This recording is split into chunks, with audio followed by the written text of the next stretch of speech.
There to kick us off, Saho and Royal Club sort of keeping the tempo they had from the group stages. I immediately want to jump into the team comps that both of these squads ran out of picks and bans and just highlight something Joe was talking about. He said he's not convinced by the Lulu pick in picks and bans. Up until this game, Lulu has 4 wins and 9 losses at Worlds. Interestingly, of those 4 wins, 3 of them have been in the mid lane. Yes. All right, mid lane Lulu is working at the World Championship. Top lane Lulu is not. Just something interesting to note. And Freak, Doublelift, talk to me about the comps. So the reason I actually think that mid lane Lulu works so well is no one's playing these champions like Ziggs anymore.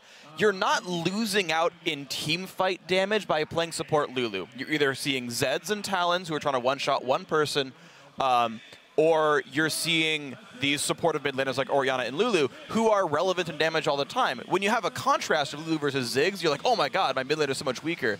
When you think about top lane champions that are getting played, you're seeing about guys like Maokai, guys like Alistar who can absorb so much damage, or champions like Ryze who can deal so much damage.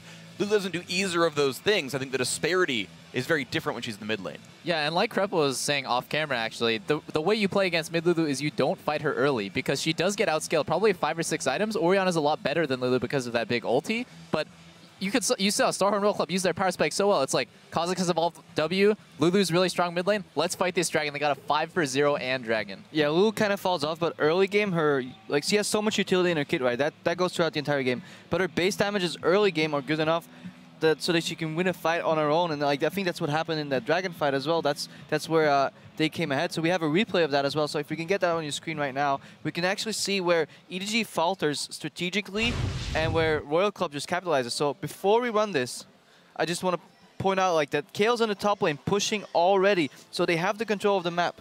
Yeah, and just like EDG making this dragon call is quite uncharacteristic. The casters talked about it, but this is not a team that generally goes for an early dragon when their team comp does not, convincingly win. I mean, just look at the lanes right now. EDG has push on top. They have Tristana in the bottom lane. All they need to do is control their mid lane and then stall out until they either get a pick around the dragon area because they have vision control and just avoid a team fight. They have a scaling Tristana composition. Why would you early game fight? I have no idea. But if we roll the clip, we see what happens. Kael teleports in. They do not spot the water above, so the Ryze can teleport from the top side.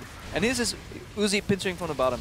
And this is so great. Look how good his culling is. He just gets a lot of extra damage down. And here, I would have been dumb and fought Name, but he realizes a shockwave would obviously kill him, so Uzi's better than me, obviously. But the free damage he's gotten down makes this pick happen. What a Lee syndrome right there. There's literally no reason to go in. He goes in past the kill. You could kind of blame Kael. That's so stupid, because it's impossible for Kael to kill ulti him while he's just kicking in, and that just immediately a 4 vs 5 fight. 4-man Kha'Zix evolved W hits your team. You do not go in after that. And then, yeah, Uzi pinches from the bottom, cleans up.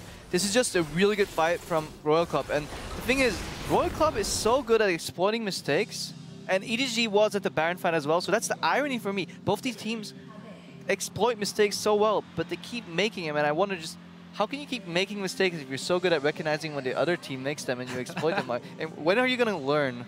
Well, pull up the second replay, because after winning so convincingly, Starhorn Royal Club make the same mistake that Edward Gaming made earlier. Let's roll this clip out, and I think Doublelift, if you got something to add here. Yeah, so they had just killed Lee Sin, and their immediate reaction is, let's start Baron. That's so wrong. You should be baiting this, because there's so much AoE damage and reset potential that EG has. They're totally pincered in. Look at this 2-man shockwave on top of Baron, knocks them around. They're just basically getting pinballed around while Uzi's killing in the back. So it's just so hard for them to win. And honestly, right here is pretty great, the little duel. Uzi's smart and goes far away. Baron always hits the closest target, so Nami's taking free damage. That's just really fortunate. Good crits. And then right here, Uzi hits a ward, and Nami reveals himself by attacking, but he can't get hit. How fortunate it was that he was able to get that Baron, because actually I looked at it again, and if Tristana's auto attack had crit, EDG would have gotten that Baron, and they have such a great late game comp, they probably would have won. I want to speak to what caused that Baron.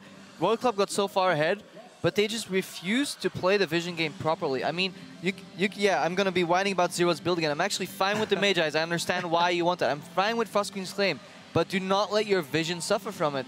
He ran around and even bought a Ruby Crystal before upgrading to Oracle's Lens, or even double stacking his pink ward in his inventory. And his solo laners didn't even buy extra pink wards. If you're 10k gold ahead, no item will give you more than a pink ward for vision control around objectives, because they will literally have to face check into you. Because if you get that Baron, all your sieging problems are solved. And that's That's what worries me for these Chinese teams, like, because they get such a big lead. Not really a sieging region, though. Yeah, well, so I actually wanted to bounce off you with the item builds thing, because one thing I've noticed from these Chinese teams is they're buying Last Whisper's third almost ubiquitously on their AD carry. So, Math, even though the armor values are really low, I did this between 68 and 100 armor, which is extremely, extremely low armor values. You're getting 20% bonus damage on all physical damage just from the unique passive of Last Whisper, just from the 35% armor pen.